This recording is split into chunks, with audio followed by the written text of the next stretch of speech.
Fala galera, estamos voltando com nossas videoaulas no canal História Sem Limites, com um grande diferencial agora, pessoal. Vamos gravar aulas com os principais temas que irão cair no Enem. O Enem está próximo, no dia 3 de novembro, está chegando aí o Enem. Então, pessoal, estou retornando aqui, para quem não me conhece, professor Felipe, prazer. Então, vamos com foco total no Enem. Primeiro tema, pessoal, que quero tratar com vocês é esse daqui, ó. Joga na tela. Brasil colonial. Então, em primeiro lugar, vamos tratar sobre a chegada dos portugueses, pessoal. Vamos lá. No primeiro ponto que vocês estão vendo aí na tela, nós temos o quê? A questão da intencionalidade, pessoal. Volta para mim aqui, por gentileza. Gente, durante muito tempo, nos foi passado que os portugueses chegaram aqui nas terras onde hoje é o Brasil, de maneira, como é que eu posso dizer? Do acaso, né? Eles não tinham a intencionalidade de chegar aqui e por algum motivo chegaram nas terras onde hoje é o Brasil.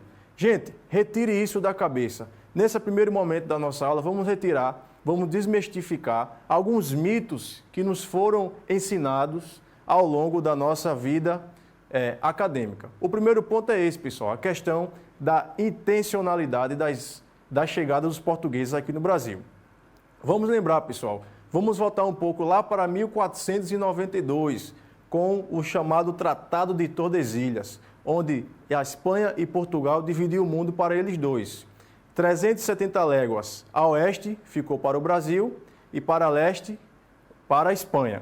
Gente, nesse momento aqui, por que eu estou destacando isso? Porque foi nesse momento em que Portugal já demonstrou uma certa noção de que possivelmente existiriam as terras onde hoje é o Brasil. Portanto, nesse momento, ela não quis fazer um alarde para a Espanha não colocar o olho nas terras onde hoje é o Brasil. Volta na tela lá, por gentileza. Então, ó, como a gente pode ver, ó, intencionalidade. Portanto, Portugal teve a intencionalidade de chegar onde hoje é o Brasil. Então, tire isso da sua mente que foi por acaso. Quando, em 1500, Pedro Álvares Cabral sai com a sua expedição para as Índias, ele dá uma passada aqui no Brasil, né? E encontra essas terras aqui, que eram habitadas por quem? Pelos nativos, pessoal, pelos índios, que a gente vai discutir logo mais. Portanto, eles tinham sim a intencionalidade de chegar aqui no Brasil. Corta para mim, por gentileza. Voltando aqui, galera. Então, em 1500, exatamente em 22 de abril de 1500, Pedro Álvares Cabral, né, desembarca aqui com os seus homens, numa região chamada Porto Seguro, ali próximo à Bahia, e assim se dará o processo de colonização do Brasil. Segundo ponto, pessoal, vamos analisar aqui na nossa tela. Podemos ver o seguinte, ó. Inicialmente, relação amistosa com os nativos. Pessoal, neste momento, o que é que estava acontecendo? Houve uma relação amistosa, uma troca de presentes entre os nativos que estavam aqui e os portugueses. Portanto, nesse momento, Pedro Álvares Cabral passa cerca de 8 dias aqui no Brasil. Por quê? Qual era o foco inicial da coroa portuguesa? Encontrar metais preciosos. Pessoal, isso é muito importante. Anota aí, escreve no braço onde for. Portugal queria encontrar metais preciosos. Vamos analisar na tela novamente. Seguindo lá, ó. Nesse momento, como eu já disse, inicialmente relação amistosa. Segundo momento, pessoal, celebração de duas missas. Gente, existia uma forte parceria, corta para mim por gentileza, existia uma forte parceria entre a coroa portuguesa e a Igreja Católica, evidentemente. Então, a celebração das missas marca efetivamente a chegada dos portugueses aqui no Brasil. Inclusive, eles fincam lá uma enorme cruz, né, onde foi celebrada essas duas missas, para efetivamente celebrar a conquista do Brasil. Vamos voltar para a tela. Então, ó, outra discussão importante, pessoal, que é importante a gente discutir e analisar, é a palavrinha descoberta e outra palavrinha conquista. Então, durante muito tempo, acreditou-se, né, que o Brasil foi descoberto, difundiu-se essa ideia. A gente sabe que os nativos já estavam aqui, os índios já estavam aqui. Aí você pergunta, professor, a gente deve dizer descoberta ou conquista? Volta para mim, por gentileza. Na visão dos portugueses, é descoberta. Então, não tem nenhum problema você dizer que o Brasil foi descoberto em 1500. Porém, na visão dos nativos que já estavam aqui no Brasil, seria a palavra correta conquista. Então, na visão do estrangeiro, do português, o Brasil foi descoberto. Na visão dos nativos, foi conquistado. Tranquilo, pessoal? Esses são os detalhes iniciais. Por último, queria destacar, vamos voltar para a tela, queria destacar a divisão desse momento do Brasil colonial, onde a gente pode entender que inicialmente houve o Brasil pré-colonial, que a gente vai discutir já já, e o Brasil colonial. Tranquilo, pessoal? Vamos na sequência, vamos dar continuidade. Acompanha aí, por gentileza. Então, vamos discutir agora o Brasil pré-colonial. O que é que vai acontecer nesse momento, pessoal? É um momento que vai de 1500 a 1530, certo? Onde Portugal, percebam bem, Portugal, corta aqui para mim, por favor, Portugal vai passar de 1500 a 1530 sem mexer efetivamente nas bases estruturais do Brasil. Não vai explorar, vamos dizer assim, de maneira mais forte o Brasil. O que é que ele vai fazer? Vamos voltar para o slide. O que é que ele vai fazer? Vai deixar o Brasil em segundo plano. Tem dois principais aspectos que vai causar isso. Vamos analisar. O primeiro se refere ao quê? A ausência de metais preciosos. Pessoal, falei no início, vamos voltar para mim. Falei no início, Portugal queria a todo custo encontrar metais preciosos aqui no que se chamou América Portuguesa. Quando o Pedro Álvares Cabral chega, ele passa 8 dias aqui no Brasil e não encontra esses metais. Vamos fazer uma correlação com o que aconteceu na Espanha. Quando os espanhóis chegaram na América, logo assim, nas terras onde eles encontraram, que no caso seria hoje o México, eles viam ali já os nativos utilizando ornamentos de ouro. Então eles já tinham a concepção de que ali já tinha ouro. No caso do Brasil, não.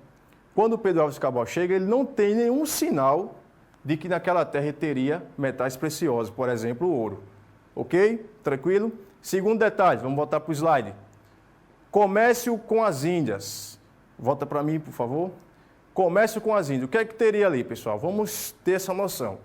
Inicialmente, como eu falei, quando Portugal sai através das suas expedições com Pedro Álvares Cabral, eles passam pelo Brasil, mas o foco deles era ir para onde?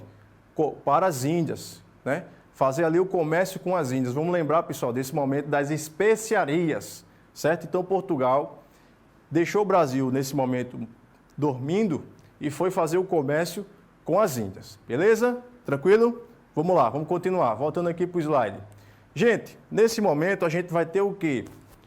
A descoberta, vamos dizer assim, por parte dos portugueses, de um produto que será fundamental na economia desse momento, que é justamente o quê? O pau-brasil. Aí você pergunta, professor, qual a importância do pau-brasil? Vamos voltar aqui. Qual a importância do pau-brasil? Gente, nesse momento, o pau-brasil, né, ali dentro do tronco do pau-brasil, era encontrado o quê? Um produto, né, que tinha uma pigmentação vermelha, que era utilizado para atingir os tecidos das roupas na Europa. Então, esse produto estava em escassez na Europa. E Portugal já tinha essa noção de que aqui no Brasil poderia ter esse produto. E um detalhe histórico, pessoal, que é importante você saber, que o próprio nome do Brasil vem do pau-brasil, certo? Porque os portugueses diziam que essa árvore, né, tinha cor de brasa. Então, o Brasil vem dessa palavrinha brasa, certo? O nome Brasil vem dessa palavrinha brasa. Vamos olhar o slide novamente. Segundo aspecto, pessoal, grande extração desse pau-brasil. Como eu disse, vai ser um motivo de grande exportação, né, no caso para o estrangeiro, do pau-brasil, para fazer esse processo de pigmentação dos tecidos na Europa. E, terceiro ponto, quem é que vai fazer essa extração? Vamos voltar aqui para mim. Quem vai fazer essa extração? Quem vai fazer essa extração, pessoal, serão os próprios nativos. Mas é interessante destacar que nesse momento ainda não tinha a escravização dos índios. O que é que a gente teve? O escambo, certo? O escambo vai ser a forma de relação de trabalho entre o português e os nativos. Como é que se dava esse escambo, professor? Seria o seguinte, pessoal. o português dava um produto, por exemplo, um espelho, certo? Um machado de metal, por exemplo, entre outros objetos, em troca do trabalho do nativo. Qual era o trabalho? Ele ia lá na floresta, extraía a árvore, trazia para uma espécie de depósito chamado de feitoria e daí esse produto seguia para a Europa. Tranquilo? Vamos lá, voltando lá. Gente, outro detalhe importante destacar é justamente a pirataria francesa. Gente, isso é primordial. Por quê? A França foi um dos países que não concordou efetivamente com o Tratado de Tordesilhas, que eu falei no início, lembra a divisão do mundo, em 1492. A partir daí, vai ocorrer uma grande, como é que eu posso dizer? Grandes invasões da França, beleza? Então, a França vai ser um dos países que vai vir para aqui no Brasil, nas terras em que hoje é o Brasil, né? Porque na época ainda não tinha essa questão de país, e vai invadir. A partir daí, pessoal, Portugal vai fazer o quê? As chamadas expedições guarda-costas, certo? Essas expedições tinham o objetivo de proteger o território brasileiro. Porém, foi um fracasso. Um dos motivos principais para esse fracasso foi o quê? A grande extensão territorial. Não tinha como proteger todo o extenso território das terras em que hoje são o Brasil, que a gente, nessa época do colonial, a gente chama de América Portuguesa. Pessoal, para finalizar essa primeira parte da nossa aula, vamos falar sobre o processo em que vai se iniciar realmente a colonização. A partir de 1530, Portugal vai ter a noção, corta aqui para mim, por favor, Portugal vai ter a noção de colonizar efetivamente o Brasil. Por quê? Primeiro, estavam com medo de quê? De perder as terras recém-conquistadas. Para quê? Para a França, Holanda e Inglaterra, que estavam invadindo o Brasil. Vamos lembrar da pirataria. Segundo ponto, o comércio com as Índias estava em decadência, pessoal. Estava em déficit. Então, a partir do momento em que esse comércio com as Índias entra em declínio, Portugal volta a focar seus olhos aonde? Na sua colônia, na América. Tranquilo, pessoal? Por fim, vamos continuar essa aula no próximo vídeo aula, beleza, galera? Continue assistindo, vai aparecer aqui no card, você clica e continua lá assistindo essa videoaula, tranquilo?